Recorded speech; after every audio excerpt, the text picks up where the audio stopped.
ไม่สูงค่าไม่สูงปีน้องผู้ถ่อมยินข่าวเงาเขาตั้งหมดตั้งเสียงเมื่อในวันที่13เดือนปี2025ข่าวเตมีข่าวเงาตะไลโหเสมาต่อไต่ไข่เนปันปีน้องเฮาเขาไล่ถ่อมยินกะซ้อมกันข่าวข่าเฮาข่าวอันกันมาถ่อมด้วยข่าวเงากะซ้อมกันข่าเนาะศึกมานเอาเฮอมินปล่อยมักเซอร์ในโรงเฮ็ดเสเวงตีเปยินมีคนลู่ตาย22ก็มาเจ็บอ่ำยอม50ก็ว่าซึ่งหนังในคา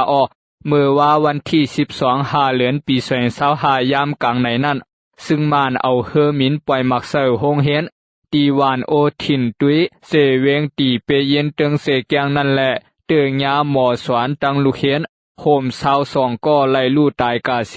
อันมาเจ็บซ้ำอ่ำยอม50ก็ว่าซึ่งหนังไหนไล่หัวเมื่อยามกลางในหมอกเก่ามอง40มาเน็ตนั่นตับซึ่งมานเอาเฮอมินปล่อยมากตกเสอเหนือโรงเฮียนพวางนั่นลูกเฮียนเขามีปังตอบลีกแลอ่อนกันกาตอบลีกตีโรงเฮียนกวนปืนตีเขาลาดกาตีสื่อข่าวว่าเมื่อเฮอมินมาปล่อยมากนั่นแม่นพวางลูกเฮียนเขาตึกตอบลีกหมากตกแตกเตืองยาครูสอนหมอสอนและลูกเฮียนเขามาเจ็บลู่ตายนำไว้มางก็หวยตาปอลันออกก่อนเงาลายห่างหายเตเตเยาววานไหนขึ้นสืบลาดเทียงว่าเขาปล่อยหมากตวกเหนือโรงเฮียนกำซื้อหมากนั่นเตเป็นหมากคาเลตเตอร์ตุ้มอันว่านั่นคาเนหมากเมียวในปอตกแตกไหนเตเพแตกออกแทงหมอก2-3กำเมื่อเขาปล่อยหมากตวกเหนือโรงเฮียนนั่นแตกเย้าขึ้นตรงมาแตกแทงเนือลินโหนับรองหมัดเจ็บลู่ตายแต่อำกากานายกวยค่าไปเก็บไหลแต่ต้อเตมีเทียงอยู่อันหมัดเจ็บไว้เสื้อนั่นก็เปลี่ยนกวนหมัดเจ็บเฮาแห้งกำน้ำในกวนอันหมัดเจ็บลู่ตายในเตปาลูกอ่อน8 ขวบถึง17-18 ปีครูสอนหมอสอนตีโรงเรียนในเอานำเสอมาจ่อยสอนในเตมีอยู่อายุ23-24ในวันไหนตั้งเตเลือนทน4 ปี2025มาต่อถึงเมื่อว่าวันที่12เดือนปี2025ในซึ่งมานเอาเฮอมินมาปล่อยหมากตกเสอในเซเวงตีเปยินเติงเสเกียงในมี4 ปอกเย้าเสเติงยากวนเมืองลู่ตายมาเจ็บมาตั้งนำตั้งหลายข่าเฮาข่าวอ่านกันมาสืบถอมด้วยข่าวเงากะจ้อมกันเทียงคาเนาะเมืองงอยาเฮอมินปล่อยหมากเสอว่าซึ่งหนังในข่าวตับซึ่งมานเอาเฮอมินมาปล่อยหมากเสอตีเวียงเมืองเจตวนเกียกเม3 ลูกว่าไหนเมื่อวันที่12เดือนปี2025นั้นกวยนางเก่าตับซึ่งมานเอาเฮอมินเสียกภายตามาปล่อยหมากโตกยามกลางค่ำ7:40มันเน็ตนั้น1 ลูก7:42มันเน็ตนั้น2 ลูกตกตีหิมโรงเฮียนปอกตาหลวงเวียงเมืองเสลองลู่ซุมและลองลู่ตายมาเจ็บไปหู้แต่ตอว่าซึ่งหนังไหนข่าเฮาข่าวอันกันมาสืบถอมด้วยข่าวเงาผลล้มกะจอมกันเทียงคาเนาะผลลมแห้งปัดเอาเฮินเยและตีไว้โคขวางในเสเวงมานโมกลู่เหลียวว่าซึ่งหนังในคาเมื่อวันที่11เดือนปี2025ยามโหคำหมอก3 ม่วงนั้นผลลมแห้งหนาและปัดเอาเฮินเยกำพวางปาตังอ่องตีไว้โคขวางตีวานนานำทองเสเวงมานโมกนั้นปังโมกเตืองเสเกียงไหลลู่เหลียวกากวนวานเขาลาดว่าลมแห้งหนากวักเอาเล็กมุงเฮือนกาป้าเย้าก่อแลบเตเป็นอ่องตีไว้กานั่นก็กวนปังกาว่าซึ่งหนังไหนย้อนผลลมแห้งไว้แลตีวานน้ำทองน้ำทองนั่นเฮือนกวนวานเขากำพวงเล็กมุงเฮือนไหลกวักปิวกาตวนไม่ก็ร่วมกวนแต่ตันเปลี่ยนสังวาไหนหรือเสนั่นตวนไม่หลงอันมีซ้อมเสียนตังวานน้ำทองและวานน้ำจินเสือนั่นก็ร่วมเสนอเสียนตังกามาเสเฮ็ดให้เสียนตังปิกคำไว้เมื่อป่วนมาวันที่9เดือนปี2025นั้นผลหาใหญ่รวมปัดแหงหนาและวัดว่าพาสื่อโรงเฮียนและเฮินเยอันมีในวัน2 ศพเสเวงโฮมหมักล้างหมอก2 ปักหลังไล่ลู่เหลียวกวนปังกาเหมือนกันว่าซึ่งหนังไหนข่าเฮาข่าวอันกันมาสืบถอมด้วยข่าวเงากะจ้อมกันเทียงคาเนาะซึ่งมานปล่อยหมากหลงกวนเมืองลู่ตายหมัดเซฟในเสเวงหนองเขียวว่าซึ่งหนังในคา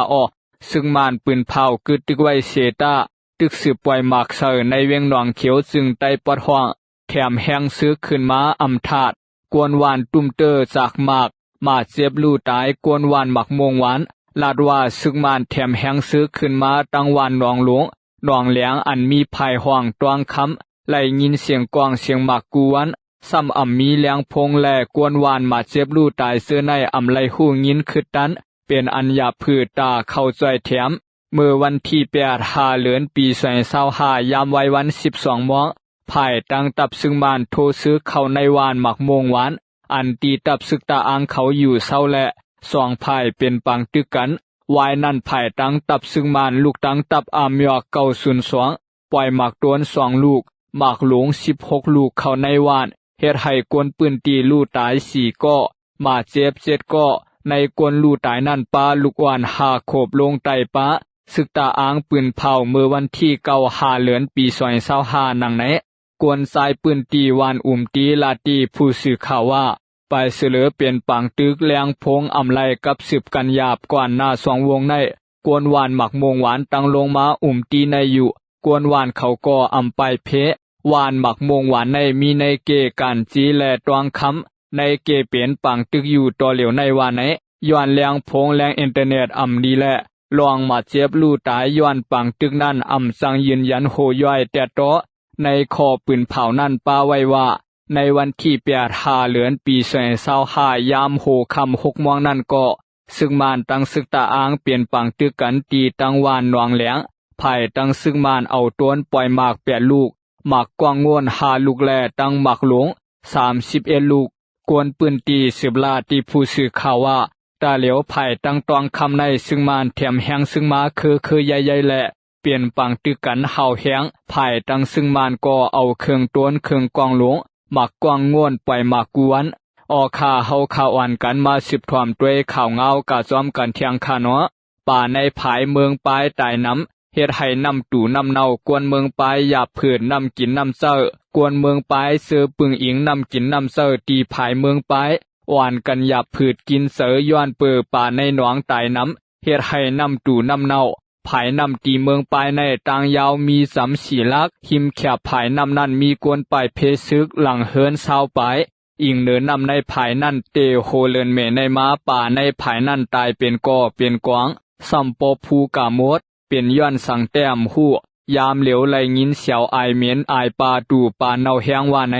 กวนตังวานก็ขู่เวียงเมืองปลายลาตีผู้สื่อข่าวว่าเป็นย้อนสังอำหูคณะไหลยินกวนวานว่าแต่เป็นย้อนซึ่งมานปล่อยหมากกวางง่วนแลป่าตายไหน